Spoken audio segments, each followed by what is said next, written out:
Tonight, the FBI conducting searches here in Colorado Springs, and we do know federal sources are telling us they're working to determine if there's any connection between that Las Vegas explosion and the attack in New Orleans. When he rejected the deal, people in the courtroom, some of them clapped, some gasped, others cried, knowing this is likely the start of what's another long road ahead of them. If you're wondering what you're looking at, yes, that's a giant rubber band ball. This is the Senate Republicans' rubber band ball, not to be mistaken with the Democratic rubber band ball. The last witness on the stand today, he was inside the King Soopers during the shooting. He revealed something we haven't heard before, that he believes the shooter was aggressively yelling expletives while all of this was happening. An absolute devastation, like you said, for the family of that 33-year-old officer who was killed in the line of duty tonight here along Highway 58. Like you were just saying, Shannon, this highway was packed with law enforcement vehicles just moments ago,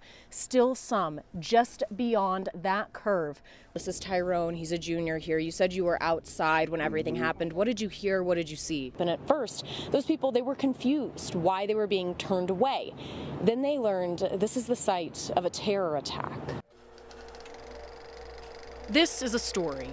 Nothing about this case is easy, and nothing about this is anything but nuanced. About a decorated veteran and a violent crime. It comes down to a man who made a commitment, made a sacrifice, and had a promise made to him that wasn't kept. Jose Barco says he came to America from Venezuela when he was 4 years old, and by 18, he was deployed to Iraq. I mean, we served together. I'm not going to turn my back on him. U.S. Army retired Sergeant Ryan Krebs was Barco's combat medic when in 2004, Barco sustained a traumatic brain injury. Jose, I believe, saved other soldiers' lives. He lifted a burning car off of a couple other guys. What are we committing to when we send people overseas to face atrocities that we can't imagine, and then we bring them back here and we fail to provide adequate support? Anna Stout, a Grand Junction City Council member. We were hoping that we would have a decision today. And Kevin O'Connor, an attorney, are volunteering to defend Barco against deportation. Monday was his final hearing, and the judge will be issuing a decision in the coming days. We shouldn't be here today. Part of the evidence submitted for the judge to consider, this statement from Barco's supervising officer in the Army, who says Barco's application for U.S. citizenship should have been approved by the end of 2006. But at some point, the packet was lost.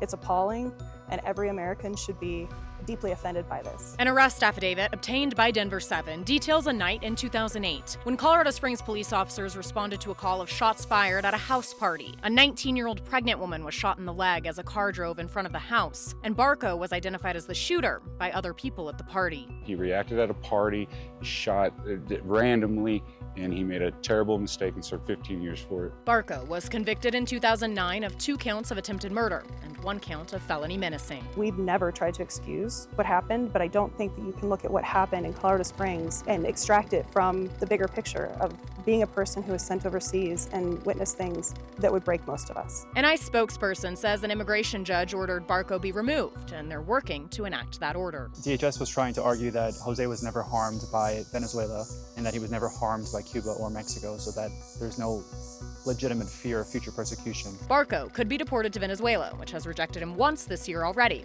or Cuba or Mexico, all places where his legal team believes he will be in danger. The fact that he's a U.S. veteran makes him that much more vulnerable. Do you believe America has turned our back on Jose Barco? 100%, yes. His team waiting on what's next. So right now, this is a story without an ending. In Aurora, Colette Bordelon, Denver 7.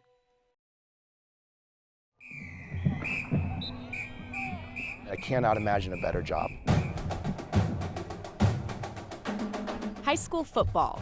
Football is a hard sport. Our kids have to work hard. There's nothing quite like it. It parallels life because life can be awful hard. And the Columbine coaches. I know God has put me in this situation. This has become a vocation more than a job. Will always fight for their family. There's no doubt about it. This was a special community before, but what happened on April 20th only entrenched that. This is 7 News at 5.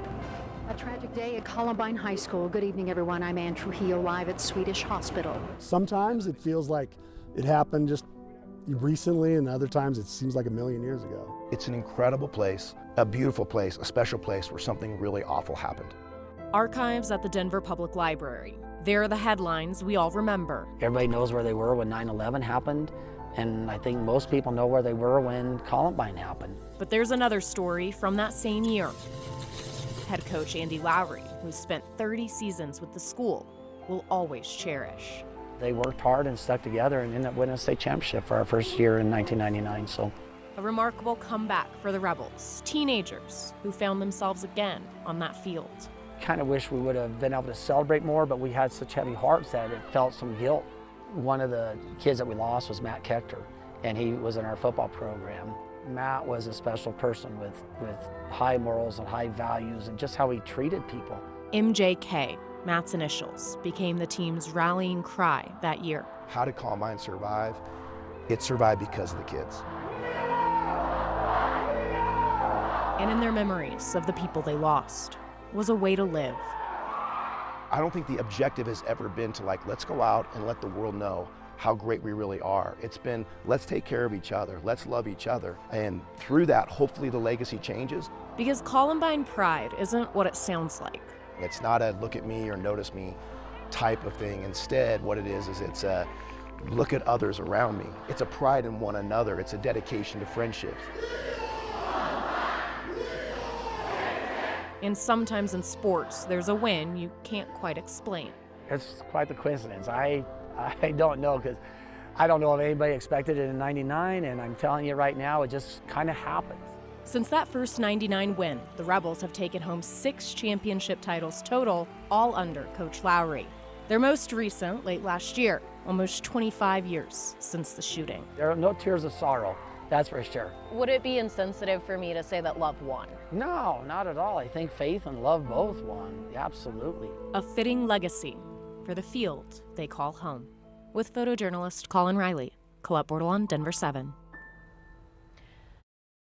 For people like you, that keep it turned on. A love story. So excuse me for getting, but these things I do. Between artists. You see, I've forgotten if they're green or they're blue. Now, made of memories. Anyway, the thing is, what I really mean, yours are the sweetest eyes I've ever seen. And that's what he turned to me and sing. It was the song Daniel Aston used to sing to Wyatt Kent. But the whole world was just beautiful with him. The two met while working at Club Q. When you first met him, did you instantly know? Oh yeah. Oh, for sure. I'm gonna marry that man. A whirlwind romance that would only last a few months. He was the other part of my soul that I was searching for. And Aston made sure Kent's birthday at Club Q celebrated that love. And he left me a letter that said, do not open until after the show. I don't want them to make fun of me. Because he was a sap.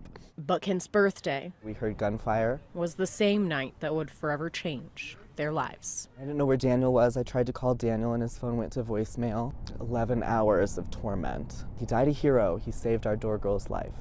I've got his Fireball hat because he loved him some Fireball. Along with the things Aston loved most. He loved wolves. Kent has the birthday card he didn't get to read that night. The first time that I took in those words, it was like being shrouded in his love again.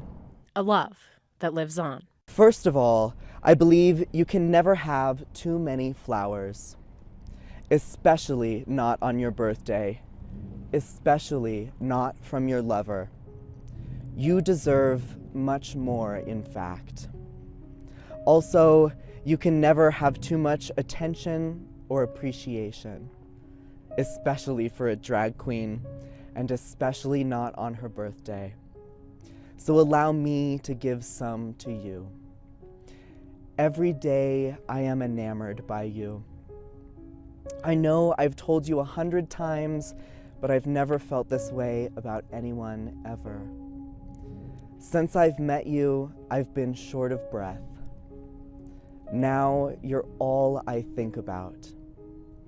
I love you so crazy much. I'm so happy you exist, and that today is a holiday for me too. Love always, Daniel. He certainly can't have enough flowers, can he?